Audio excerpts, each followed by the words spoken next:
بسم اللہ الرحمن الرحیم۔ السلام علیکم ورحمۃ اللہ وبرکاتہ۔ حضرت علی رضی اللہ تعالیٰ عنہ ایک روز مسجد میں داخل ہوئے تو دیکھا ایک شخص زاروں قطار رو رہا تھا اور کچھ لوگ اس کے ارد گرد جمع تھے اور اسے سمجھا رہے تھے۔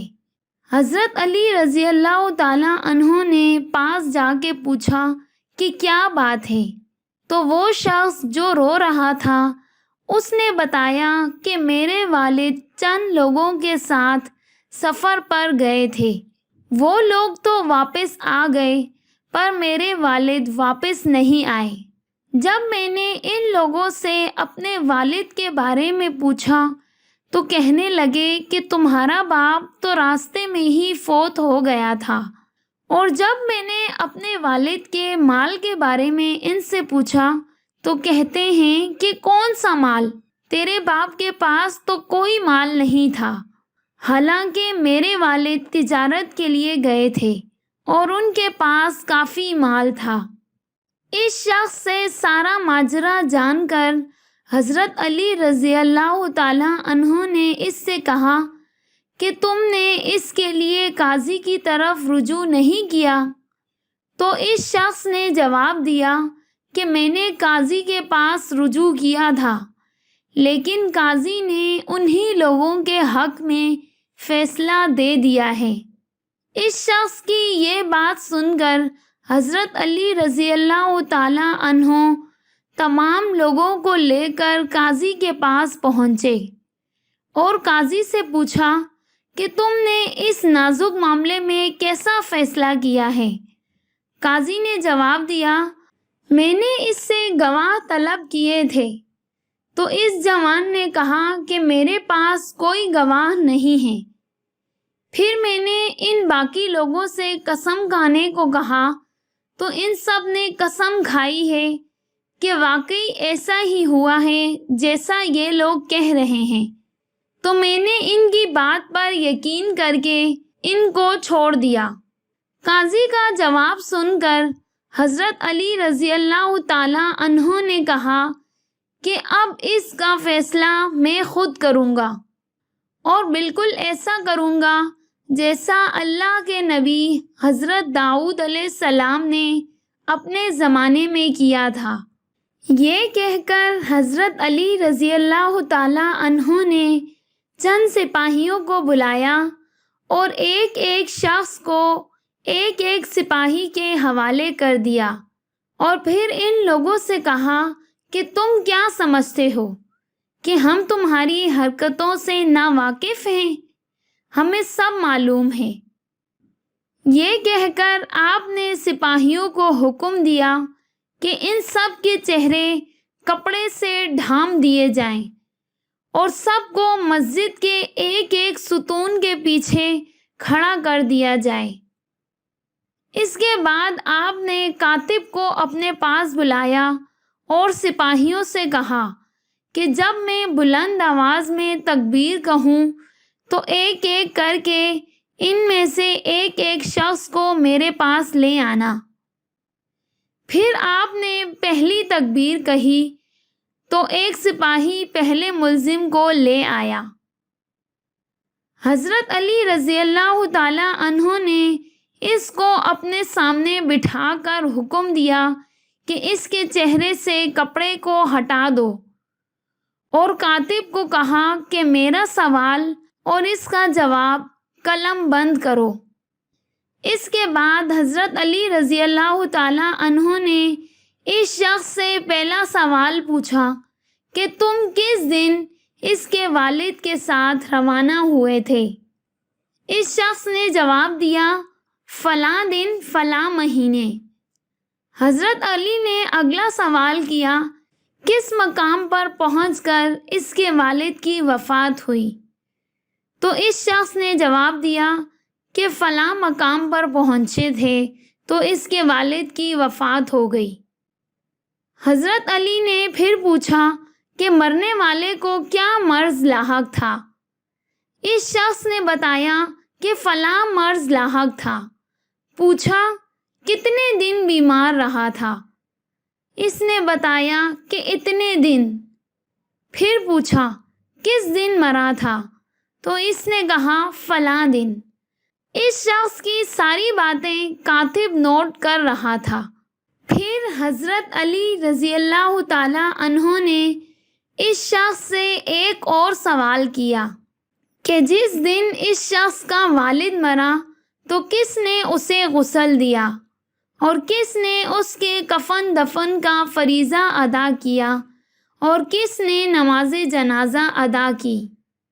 اس شخص نے کہا کہ فلاں آدمی نے۔ حضرت علی رضی اللہ تعالی عنہ نے اس شخص سے جتنے بھی سوال کیے ان سب کے جواب کاتب نے اپنے پاس نوٹ کر لیے تھے۔ اس سارے مکالمے کی آواز باقی کسی ملزم کے کانوں تک نہیں جا رہی تھی، وہ سب اس سے بے خبر تھے۔ حضرت علی رضی اللہ تعالی عنہ نے دوبارہ بلند آواز میں تکبیر کہی اور اس کے ساتھ ہی دوسرے ملزم کو پیش کیا گیا۔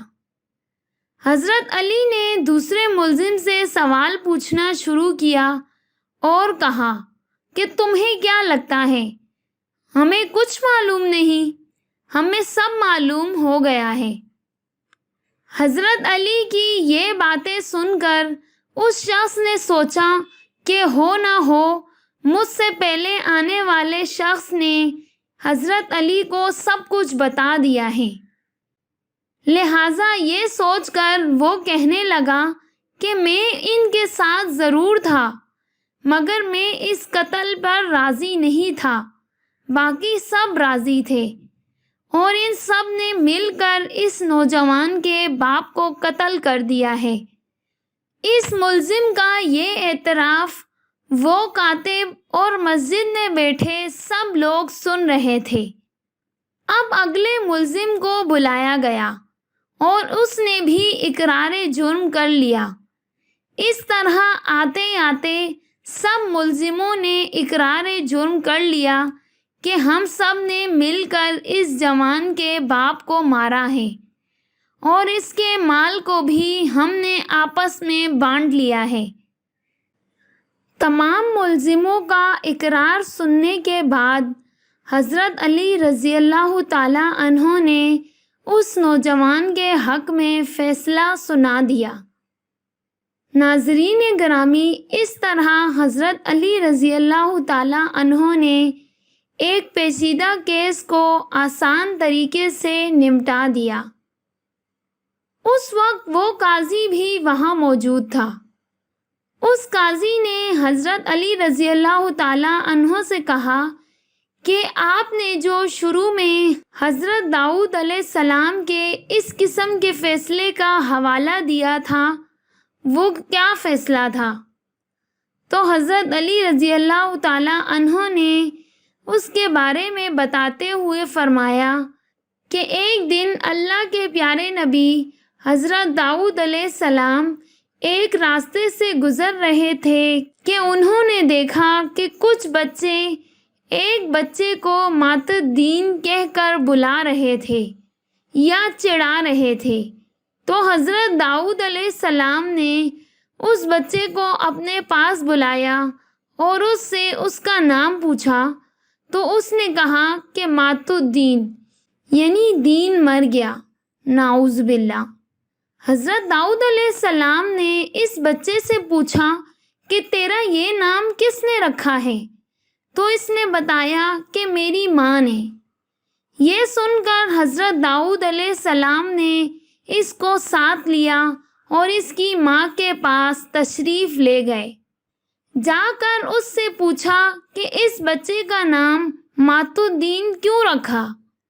اس کی ماں نے کہا کہ میں نے نہیں رکھا بلکہ میرے شوہر نے رکھا ہے۔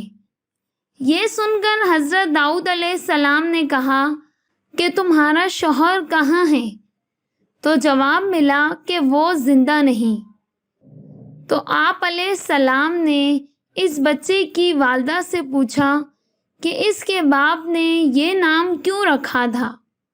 تو اس نے جواب دیا کہ میرا شوہر چند افراد کے ساتھ سفر پر گیا تھا۔ سب واپس آ گئے پر میرا شوہر واپس نہیں آیا۔ جب میں نے واپس آنے والے لوگوں سے پوچھا تو انہوں نے کہا کہ وہ دوران سفر فوت ہو گیا ہے۔ میں نے ان سے پوچھا کہ اس کے مال و اسباب کا کیا ہوا، تو انہوں نے کہا کہ اس کے پاس تو کچھ بھی نہیں تھا، حالانکہ میرے شوہر کے پاس بہت مال تھا۔ تب میں نے ان سے پوچھا کہ مرتے وقت میرے شوہر نے کوئی وصیت کی تھی؟ تو انہوں نے جواب دیا ہاں۔ میں نے پوچھا کہ وہ کیا تھی؟ کہنے لگے کہ تیرے شوہر نے کہا تھا کہ میری بیوی سے کہنا کہ جب بچہ پیدا ہو تو اس کا نام مات الدین رکھ دینا، کیونکہ اس وقت اس کی بیگم امید سے تھی۔ تو جب میرے ہاں اولاد ہوئی تو میں نے شوہر کی وصیت کے مطابق بچے کا نام مات الدین رکھ دیا۔ ناظرین گرامی، اس شخص کی مرتے ہوئے اپنے بچے کا یہ نام رکھنے کی وصیت کرنے میں یقیناً اللہ تعالیٰ کی یہی مصلحت تھی کہ اسی نام کی بدولت اللہ کے نبی کو اس بچے کی طرف متوجہ ہونا تھا۔ اس عورت سے سارا ماجرا جان کر حضرت داؤد علیہ السلام نے اس سے پوچھا کہ کیا وہ لوگ ابھی زندہ ہیں جو واپس آ گئے تھے؟ تو اس نے کہا کہ جی ہاں وہ زندہ ہیں۔ تو اس نے کہا جی ہاں وہ زندہ ہیں۔ تو حضرت داؤد علیہ السلام نے اس عورت کو ساتھ لیا اور ان لوگوں کے گھروں میں گئے اور سب کو گرفتار کروایا، اور پھر اس معاملے کا فیصلہ بھی بالکل اسی انداز میں کیا جیسے میں نے آج کیا ہے۔ یہ واقعہ سن کر وہاں موجود سب لوگ بے اختیار سبحان اللہ کہہ اٹھے۔ اللہ تعالیٰ سے دعا ہے کہ وہ ہمیں جھوٹ اور فریب سے بچائے اور نیک اعمال کرنے کی توفیق عطا فرمائے، آمین۔ ناظرین، اگر آپ کو یہ اسلامی واقعہ اچھا لگا ہے تو اسے اپنے دوستوں کے ساتھ شیئر ضرور کریں۔ شکریہ۔